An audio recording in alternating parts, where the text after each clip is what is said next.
നമസ്തേ, എല്ലാവർക്കും പുതിയൊരു വീഡിയോയിലേക്ക് സ്വാഗതം. നമ്മളിന്ന് ഹിന്ദിയിലെ 10 പര്യായപദങ്ങളാണ് പഠിക്കാൻ പോകുന്നത്.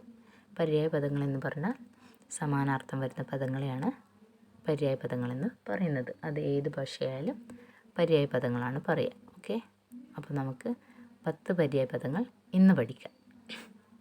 ദിൻ എന്ന് പറഞ്ഞാൽ ദിവസം. ദിവസ്, വാസർ, വാർ, റാം, റോസ് ഇവയൊക്കെ എന്താണ്? ദിൻ എന്നതിൻ്റെ പര്യായപദങ്ങളാണ്.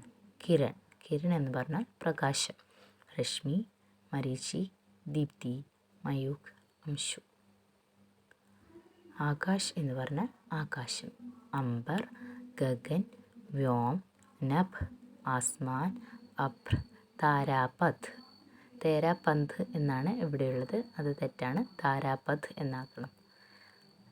സൂര്യ, രവി, ഭാസ്കർ, ഭാനു, ദിൻകർ, ദിവാകർ, പ്രഭാകർ, മാർത്തണ്ഡ് ഇവയൊക്കെ എന്താണ്?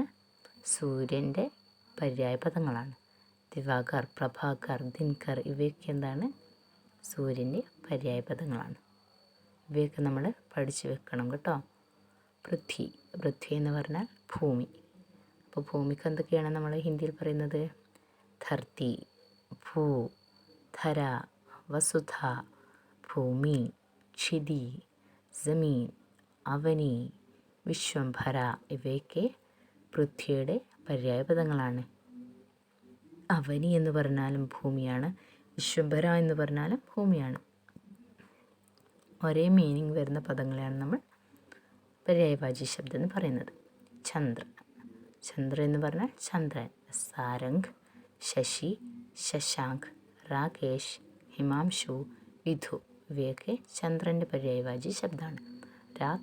രാത്രി, രജനി, നിഷ, യാമിനി, നിഷീത്, റൈൻ, ത്രിയാമ ഇവയൊക്കെ രാത്രിയുടെ പര്യായപദങ്ങളാണ്. രജനി, രാത്രി നമ്മൾ പറയില്ലേ. നിഷ എന്ന് പറഞ്ഞാൽ എന്താണ്? രാത്രിയാണ്. നീലനിശീധിനി എന്നൊക്കെ നമ്മൾ പറയില്ലേ. ശശികിരണയും എന്ന് പറയില്ലേ, ചന്ദ്രൻ്റെ ശശികിരണയും. ചാന്ദിനി മീൻസ് നിലാവ്. ചന്ദ്രിക, കൗമുദി, ജ്യോത്സ്ന, ചന്ദ്രകല, തരംഗിണി. പവൻ കാറ്റാണ്. ഹവ എന്ന് പറഞ്ഞാലും കാറ്റാണ്. വായു, മാരുതി, അനിൽ, സമീർ, പ്രഭഞ്ചൻ, പവമാൻ ഇവയൊക്കെ എന്താണ്? കാറ്റിൻ്റെ പര്യായപദങ്ങളാണ്. നമ്മൾ അനിലിൽ നിന്നൊക്കെ നമ്മൾ മലയാളത്തിൽ പറയും കേട്ടോ, കാറ്റിന് പറയുന്ന പേരുകൾ. ഹവ എന്ന് പറഞ്ഞാൽ കാറ്റാണ്. ആഗ് എന്താണ്? തീയാണ്.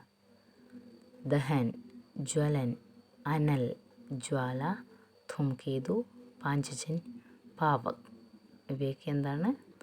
ആഗിൻ്റെ പര്യായവാചി ശബ്ദമാണ്. അപ്പോൾ ധൂംകേതു എന്ന് പറഞ്ഞാൽ എന്താണ്? ആഗാണ്. അപ്പോൾ എല്ലാവർക്കും വീഡിയോ ഇഷ്ടമെന്ന് വിചാരിക്കുന്നു. Thank you.